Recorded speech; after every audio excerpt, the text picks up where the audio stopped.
Hi, my name is Katya. And I'm Michaela, and we're both research assistants with the ECHO Network. In this video, we're going to elaborate about our increased capacity to leverage the arts-based narrative technique of digital stories. We'll share how to create a digital story from start to finish, as well as the things we learned along the way as we created the ECH Expressions in Art digital story. The reason we made the ECH Expressions in Art digital story is because the ECHO network is committed to using arts-based and narrative approaches to reflect on and document what the team has learned about working together across different sectors and places. This digital story is the most recent arts-based and narrative activity that the team has engaged with as part of this larger commitment. Before we begin, we thought it might be helpful to explain the approach we wanted to take in this video. We will be role playing. So I'll be the interviewer and Katya will act as the interviewee. So Katya, what is a digital story? Can you provide some form of a definition? For sure, Michaela. So digital storytelling simply combines audio, images, and video clips to tell a story. And because digital stories are simply a form of storytelling, they serve as a powerful communication and methodological tool in the same way that storytelling methods can. Quick facts about digital stories? Yeah, of course. So most digital stories are less than 8 minutes and ideally fall between 5 to 8 minutes in length to avoid kind of losing interest of viewers. And most digital stories are narrated by a single voice, but as you can see in our Expressions in Art digital story, you can include multiple voices. And digital stories made with a group of people in a participatory manner are called collective digital stories. And digital stories are knowledge sharing methods that can be personal or community storytelling projects. Our Expressions in Art digital story was a community storytelling project because we gathered over 16 submissions from the ECHO Network members and created one cohesive story. And when making a community digital story, make sure that there's community involvement in various steps of the digital story making process in order to have kind of a balanced narrative where everyone's voice can be heard. Great. Thank you for those quick tips, Katya. Another question that comes to mind is, how did you learn about digital stories? Great question, Michaela. So before joining the ECHO team, I didn't even really know what a digital story was. But I quickly learned about them by watching other digital stories, attending webinars, meeting with team members who had created them before, and from reading relevant literature. Okay, so there are manuscripts and literature available about digital stories. What Mhm. were some of the key takeaways from that literature that you read?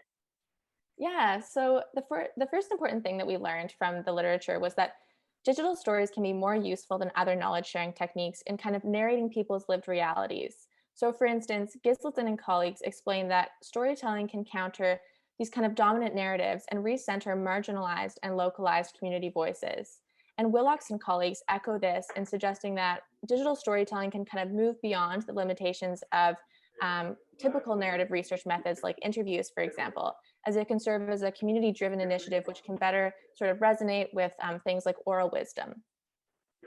And the second takeaway that I'll discuss is that despite the benefits of digital storytelling, it's still necessary to have caution and to think critically when using digital story methods. So, for instance, Farrales and colleagues suggest that arts based methods like digital storytelling can kind of appear as these naive methods, which are still sort of susceptible to reproducing dominant paradigms of power and privilege.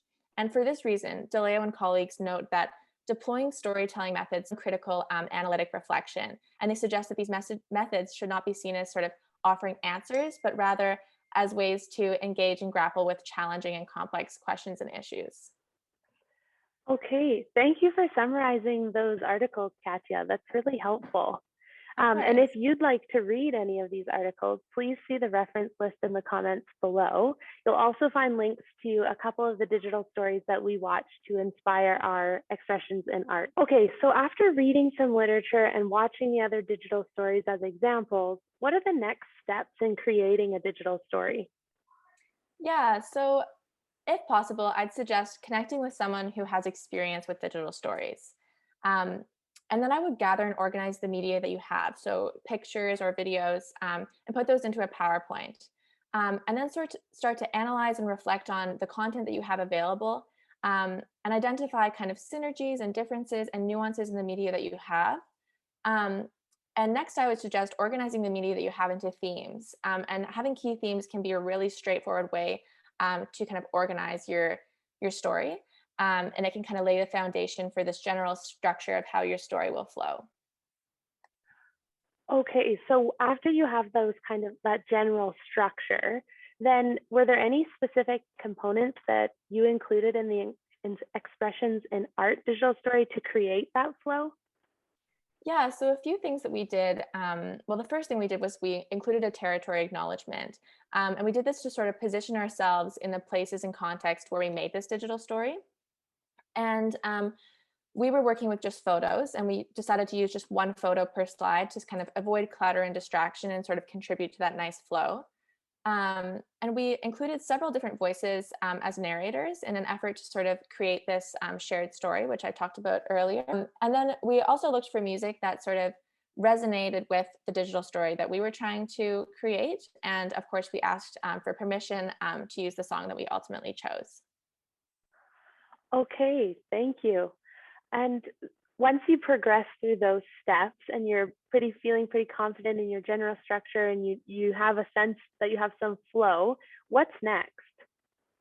Yeah, so next I would suggest writing kind of short blurbs to correspond with different parts of your story.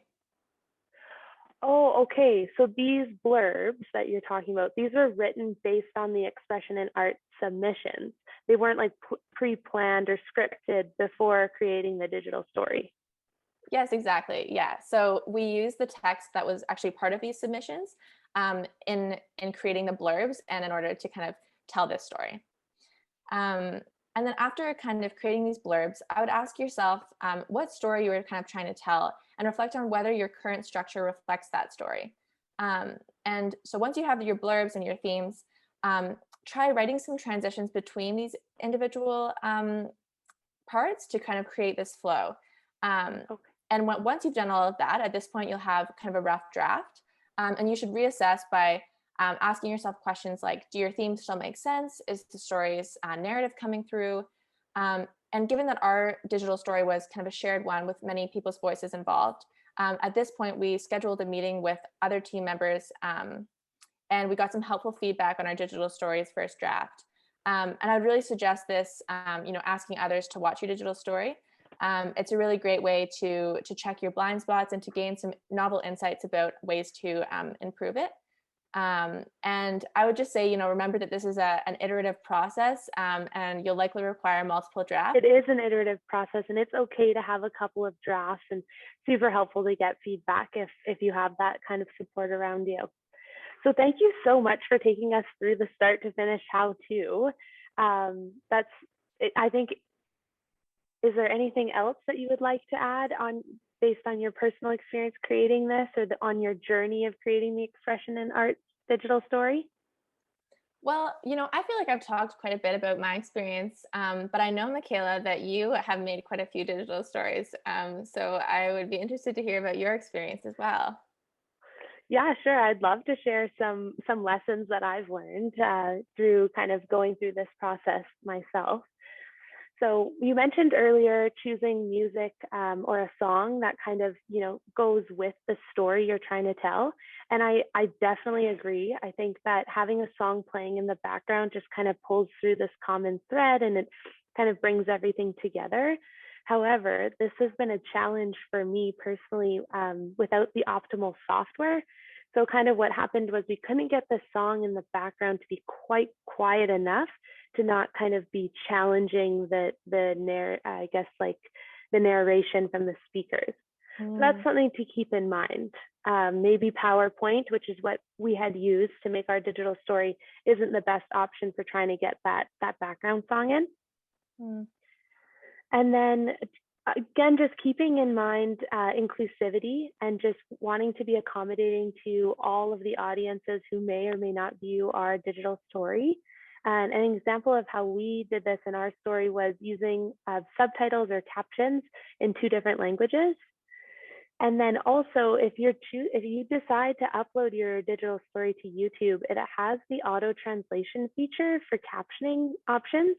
And this is really great because then folks can choose which language they would like the digital story to be, translated to. And so that just is another step in accommodation, I think. That's a great point. Thanks for bringing all of those up. Really appreciate it. Yeah. Yeah, and I guess the last thing I would say is, that 5 to 8 minutes, you can eat it up quick when you have a lot to say. And like for us, we had some really great submissions on, responding to our prompt. And it was tough to make a 5 to 8 minute digital story. Mhm. So if your story is a little long, you could always cut your story and make it a series of digital stories. And I think that would be a really fun way of getting to incorporate all of the entire story that you're wanting to tell. That's a great idea. Thanks for that, Michaela. Okay, thank you so much everyone for listening. We hope this was really helpful. And we just want to give you a gentle reminder to check out the links below in the comments. We have some of the literature that we read. We have some example digital stories, and we've also put the link to our Expressions in Art digital story that we referenced throughout the video. Thank you so much. Take care.